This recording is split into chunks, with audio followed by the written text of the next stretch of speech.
રોમ રોમ ભાઈઓ મિત્રો, દેશી લાઈફમાં તો પરમાત્માનું સ્વાગત છે. અને મિત્રો, અત્યારે વરસાદ નથી થયો અને અમુક મિત્રો 5 આંગણ 4 આંગણ 6 આંગણમાં વાવેતર કરી દીધા હે.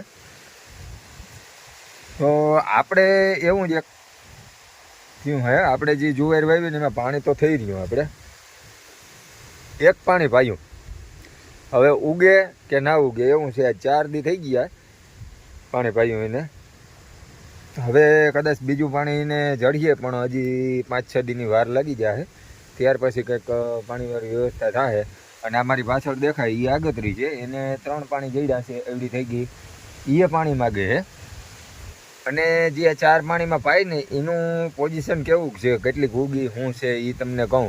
કારણ કે આમાં માંડવીને જે બધું 3-3, 4-4 ઇંચમાં વાવી દીધું ને, તો એને અટાણે પ્રોબ્લેમ જ છે. કારણ કે આ ઉહળવાય છે, આ હુકા પવન છે અટાણે, એકદમ ભેજવાળો પવન હોય, વાતાવરણ હોય, પવન શાંત હોય ને તો ભેજ ના ઉપડે ને, આમાં કાંઈ જમીનમાં ભેજ રહે નહીં. તો હું તમને બતાવું, 1 પાણીમાં કેવી ઉગી અને 2 પાણીમાં કેવી ઉગી ને કેટલીક ઉગાવો આવ્યો હોય આપણી જે વાઢડી ગુંદરી લાલ છે ને એનો. એ પહેલાં ચેનલ પેજને સબસ્ક્રાઈબ કરી દેજો અને વિડીયો ગમે તો શેર કરી દેજો અને ફોલો સબસ્ક્રાઈબ તો જરૂર કરી દેજો યાર, એમાં શું વાંધો હોય. કારણ કે હોય ને તો બીજા મિત્રોને આપણે વિડીયો શેર કરી શકીએ. હવે આ આપણી છે ને આગતરી ગુંદરી છે, હવે જો અહીંયા લાંખો મારી ગઈ છે અને આ 5 કિયારા છે ને આપણે પાછતરા વાવ્યા. હવે જો સામે હેઠે છે ને એ સરકારી માણસની આવી ગયા છે, ખોદકામ ચાલુ કરી દીધું હે ઠંડારક માટે. અને આનો કોઈ જાતનો કોઈ ઉપાય નથી, ભીનાશ હોય એટલે પૂરું એ ખોદકામ કરવા. હવે આપણે એક જ પાણી પાયું મને કેટલા ટકા ગુંદરી ઉગી, કેટલા ટકા નથી ઉગી. વેટાણામાં છે ને થઈ ગયું, એને કોઈ દેખાય નહીં પણ તો એને તમને જરાક બતાવી દઉં. આ ઉગી ગઈ છે બરોબર, પછી આ ઉગી ગઈ છે, એટલે આમાં હાઈ ક્લાસ ઉગી ગઈ છે. આ એક પાણી વાળી છે અને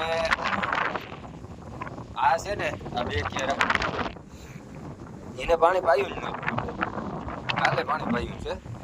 તો આમાં અમુક દાણો તો ઉગી ગયો હોય છે પણ હવે આપણે છે ને દેખાય નહીં બહુ, કારણ કે અંદર જમીનમાં કોટાઈ ગયો હતો એટલે એ દાણો ઉગી ગયો છે. ને આપણે વાડીમાં છીએ એટલે પવન થોડો વધારે આવે છે. અને આ છે ને એ આ 2 પાણી વાળી, 2 પાણીમાં ઉગી. કારણ કે અહીંયા આ ક્યારો ફૂટી અને આવ્યું હતું, એક પાણી એ પી ગયું ને પાછો આ ક્યારો ફૂટીને આવ્યું, એટલે 2 પાણીમાં પી ગઈ એ આ જુએ બરોબર. લાલ વાટડી આને વડી કરવી હોય ને અને આના દાણા કઢવો હોય ને તો ગમે એવું વાતાવરણ હોય, અને વાતાવરણ આવી તો બહુ નિસ્બત નથી.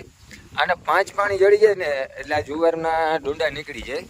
આમાં પ્રોબ્લેમ ખાલી એક જ આવે છે કે આ જુવાર તમે વાવી હોય, દાખલા તરીકે આપણે આ જુવાર વાવી તો આમાં ગમે એવી ખાતર મહેનત કરી લેવાની છૂટ.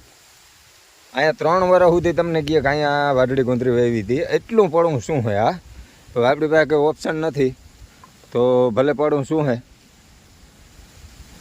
બીજો તો કંઈ આપણી પાસે રસ્તો નથી. તો મિત્રો આવું છે એટલે જે લોકો માંડવીના અંતે ઓછા ભેજમાં વાવ્યું છે એ કંઈક બહુ નો ટેન્શન જેવું છે, કારણ કે ઉગી જાય પણ થોડુંક જે વિકાસ હોય ને વિકાસીનો બ્રેક થઈ જાય. એટલે આપણે અત્યારે જે આ જુવારને જોવા એવા સારું જ આવ્યા હતા કે ભાઈ ઉગીએ કે રહી જાય, પણ ઉગી ગઈ છે, વાંધો નથી. તો મિત્રો વિડીયો ગમે તો શેર કરી દેજો, મળીએ નવા વિડીયોમાં.